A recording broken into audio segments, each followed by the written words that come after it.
Ассалаумағалейкум аға. Біз Құлан ауданына келіп тұрмыз. Өзіңізді таныстыра кетсеңіз.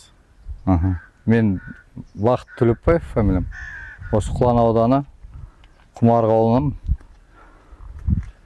Осы Донфeng тракторды не себепті таңдадыңыз? Қандай жұмысқа пайдаланасыз? Не ерекшелігі бар екен осы техниканың? Енді Донфeng деген естуімізше бір жақсы оригинал трактордың бірі осы деді ғой.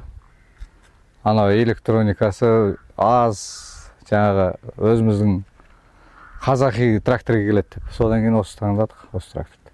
Сосын бұл тракторды қандай жұмыстарға пайдаландыңыз? Енді биылдыққа мен былтыр алдым, осы март-апрель айында, былтыр 2025-те. Енді биыл кішкене пахатаға салдық, соқа тартқыздық. Енді күш жағы, соқа тарту жағы жақсы. Күш жетеді ғой бұл да, біздің жаңағы Белорустан қарағанда. Лизингке алдыңыз ба сіз? Иә, лизингке алдым. Неше жылға алдыңыз? 5 жылға алдым. Субсидиясы бар ма екен? Алдыңыз ба субсидияны?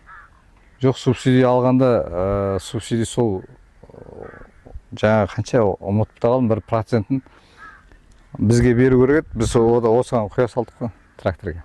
Қаншаға корпус соқа тартып жүрсіз осы тракторға? Енді жаны қинамау үшін 4-еу тартып отырмын, бірақ 5-еу тартуға болады. Басқа шаруа қожалықтарға қандай кеңес бересіз? Осы техниканы алуға бола ма екен? Енді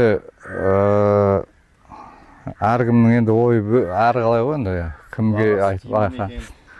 Бағасы бәрі жаңағындай тиімді, жақсы трактор, мықты трактор ғой бұл. Енді бізге жарайды. Біз осы Қазақстанның азаматтарына жақсы трактор.